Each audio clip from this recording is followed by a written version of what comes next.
Hello, this is Dr. Grande. Today's question is, can I analyze the case of Kelly Bullwinkle? Just a reminder, I'm not diagnosing by this video, only speculating about what could be happening in a situation like this. If you enjoyed this video, please like it, subscribe to my channel, and consider supporting me on Patreon. I will put the link to Patreon in the description for this video. First, I'll look at the background of this case, move to the timeline of the crime, then offer my analysis.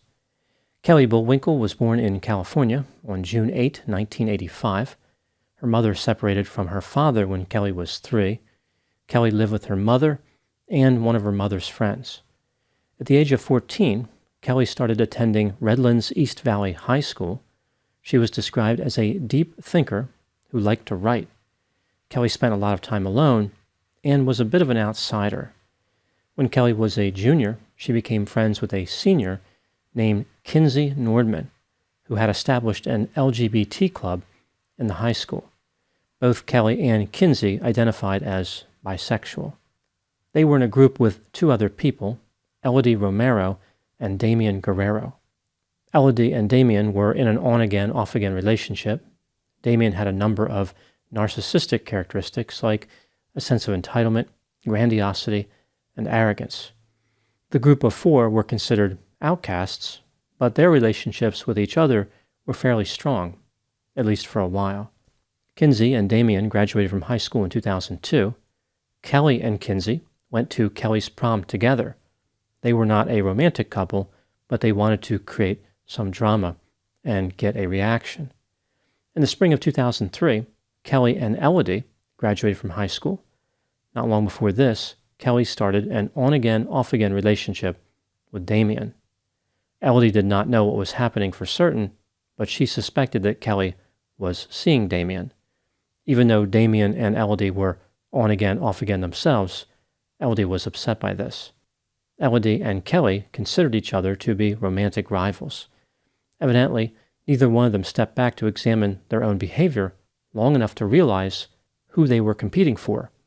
The winner would be with Damian. This was a battle to see who could demonstrate the lowest standards. Elodie wanted Kinsey and Damian to push Kelly out of their group. The trio started being mean to Kelly, calling her names, but Kelly did not understand what they were doing. She was clingy and dependent.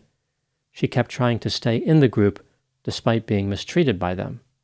On one occasion, the trio invited her to a party, but then refused to let her in and laughed at her through the door. On another occasion, they locked her in a closet. On September 2, 2003, Kelly wrote a message to Elodie explaining that she had been seeing Damian on and off since April of that year. Elodie responded, quote, "Stay away from Damian before something bad happens to you," unquote. Now moving to the timeline of the crime. On the evening of September 13, 2003, Kelly went missing after working a shift at a restaurant called Baker's. Kelly's mother was in the Coast Guard. She was at sea at this time, so she didn't notice anything was off. 2 days after Kelly went missing, the other woman who lived with Kelly and her mother returned to the residence from a vacation. She found newspapers that had not been collected, the pets had not been fed, the porch lights were on, and the answering machine had messages from Kelly's job looking for her. The woman contacted the police. They found Kelly's car at the Ontario Mills Mall. The police interviewed Kinsey. She told them that she had not seen Kelly in a while, but they had talked about getting together on September 13. Again, this is the day that Kelly went missing. When she didn't hear from Kelly, Kinsey went with Damian instead. They ate at a restaurant and watched a movie in a theater. On October 4, 2003, 2 residents of Redlands were playing paintball in an orange grove in San Timoteo Canyon, which was informally referred to as the Ghost Town. It was an area where young people would congregate to use drugs and engage in other activities they wanted to keep a secret. The paintball players smelled something unpleasant, and then they noticed a foot sticking out of a shallow grave underneath an abandoned sofa at the bottom of a 28-foot embankment.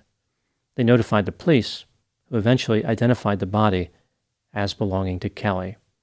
Not far from her body, there was a spent .25 caliber case.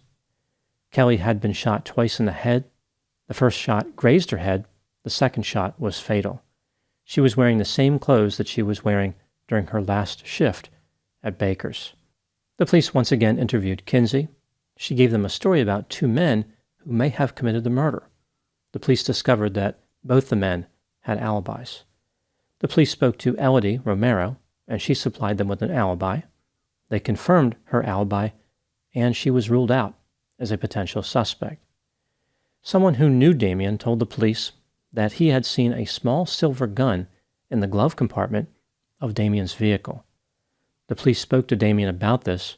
He initially denied having a gun, but later admitted that he owned a Raven Arms Model P25, which is a .25 caliber semi-automatic pistol. Damien denied that he still had the gun. He claimed that it creeped him out, so he threw it in a storm drain. I guess Damien was familiar with this concept, considering how many people he creeped out. The police searched the storm drain, but did not find the gun. A search of Damien's house was also unsuccessful as far as the pistol, but the police did find valuable evidence. 3 spent .25 caliber cases that matched the one found at the scene of Kelly's murder. On November 4, 2003, the police brought Kinsey back in for another interview. She denied any involvement in the murder, but soon modified her story. Here's what she said happened on the night of September 13, 2003. She and Damien were trying to scare Kelly because she was funny when she was scared. Damien produced the .25 caliber pistol and pointed it at Kelly. The gun accidentally discharged, and Kelly was killed. The police could have arrested Kinsey on the spot based on the available evidence, but they let her go, hoping that she would make inculpatory statements to people who she knew. The next day, she called her boyfriend and admitted that both she and Damien shot Kelly.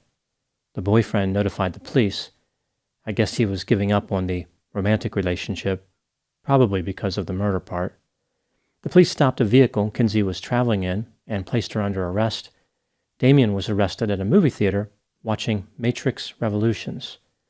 It was bad news and good news for Damien. He was facing a potential life sentence, but at least he did not have to finish watching Matrix Revolutions. Kinsey spoke to the police after her arrest. She repeated her story about trying to scare Kelly, but then added a few details. She claimed that she and Damien had planned the prank 2 weeks prior to the shooting. They drove to the ghost town and dug a shallow grave as part of this plan. On September 13, 2003, Kinsey invited Kelly to go hiking. They used Kelly's car to get to the ghost town. Kinsey told her that they were there to meet Damien. After he arrived, later than expected, they all walked to the shallow grave. Damien pointed the gun at the back of Kelly's head and fired one time. The bullet grazed Kelly. He immediately said that it was an accident. Kinsey took the gun and shot Kelly in the head, killing her. She said she did it to put Kelly out of her misery. When asked why she didn't use her cell phone to call for assistance, Kinsey replied that there was poor reception in the canyon.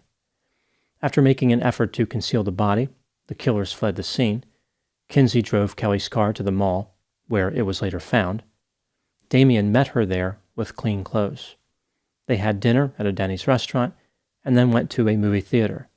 The film they saw was Once Upon a Time in Mexico. Kinsey and Damien kept the receipts in order to establish an alibi. Kinsey and Damien were tried together, but with separate juries. Kinsey was convicted of first-degree murder and discharging a handgun during a murder. She was sentenced to 45 years to life in prison.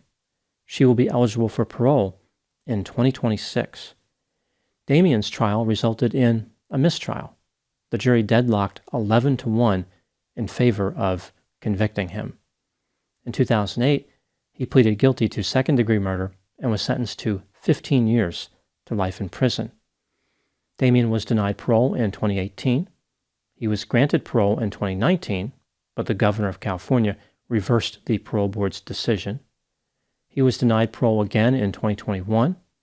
In January 2023, Damien Guerrero was granted parole, but at the time making this video, the governor has not approved or rejected the recommendation. Now moving to my analysis. Here are my thoughts on a few areas that stood out to me in this case. Item number 1. Damien was described as a goth loner kid who was sarcastic, mean, and disturbing. He wanted people to believe that he was a philosopher who possessed superior wisdom. Damien was a fan of Marilyn Manson, and he was obsessed with the movie Natural Born Killers. Kinsey was obsessed with the same movie. The couple even had matching snake rings, like the ones worn by the characters in the film. Damien and Kinsey had an odd relationship. They spent a lot of time together and shared fantasies, but supposedly were not romantically involved. Item number 2. Kinsey was described as disturbed, antisocial, violent, manipulative, and dangerous. She wrote a message in an online journal that read, quote, "I am a very depressed person. I have no respect for human life, and I believe I could be quite capable of taking someone's life," unquote. Kinsey's mother once listened to Kinsey talk on the phone with her boyfriend. Her boyfriend talked about how great it would be if Kinsey's mother was diagnosed with cancer and died, and their father brought an end to his own life. Kinsey seemed to be enthusiastic about the idea of her parents being dead. Her parents were devastated by their daughter's attitude. Kinsey's mother knew about the confession that Kinsey made to the police because she was there during the interview. She was angry at the police for not arresting Kinsey right away. She said to her daughter, "You need to be put away." I think this illustrates the degree to which Kinsey alienated her family and expressed antisocial behavior. Usually parents are somewhat supportive of their children, even if their children commit serious offenses. One could argue that Kinsey's parents were relieved, along with the public, that Kinsey went to prison. Item number 3. Kelly Bullwinkle wanted to fit in and was desperately searching for romance. She became attracted to Damien and believed that he was her soulmate. It was not clear to those who knew Kelly why she would be interested in Damien, or for that matter, why anyone would be. It appears as though Damien used a manipulation tactic that was simple and effective. He would alternate between being mean and being nice to Kelly. This only made her more obsessed with him. Kelly was described as gullible, which may explain why she was deceived by this tactic. Damien eventually rejected Kelly and told her that he was with Elodie, but Kelly continued to pursue him. Item number 4. Why did Damien and Kinsey commit the murder? This is just a theory, my opinion. I think they each decided to kill for different reasons. Kinsey was probably the leader.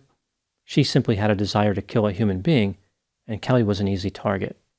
She was gullible, and Kinsey could maneuver Kelly into a vulnerable position pretty easily. Damien's motive was probably to impress Kinsey. He wanted her to believe that he was a deranged and rebellious killer. He used Kelly's unwanted pursuit behavior as an excuse to kill her, but that wasn't his real motive. Item number 5. Should Damien or Kinsey ever be released from prison? As I mentioned, Damien has already tried to get released from prison. He claimed that, during his years there, he overcame his sense of entitlement and learned to empathize. His recommendation for parole was rejected by the governor because Damien did not understand why he committed the crime. He had a pronounced lack of insight. I imagine Kinsey will be applying for parole when she is eligible, probably arguing that she has changed. In my opinion, these killers should never be released from prison. There are a few reasons I believe this: the premeditated nature of the crime, their attempt to avoid responsibility by claiming it was a prank, the callousness that the couple possessed, and their obsession with murder. Now moving to my final thoughts. Kelly became fixated on a repulsive, irritable, and arrogant young man when she had a number of romantic options. It's like she developed tunnel vision. Perhaps she liked Damien because he was an outcast who was despised by many people. There was something about being a rebel that made him attractive. Kelly identified with him. She also felt rejected by her peers. Loneliness is a powerful and sometimes hazardous motivator. It can drive people into destructive relationships.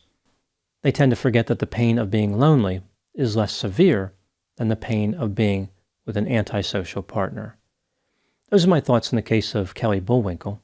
Please put any opinions and thoughts in the comment section. They always generate an interesting dialogue. As always, I hope you found my analysis of this topic to be informative. Thanks for watching.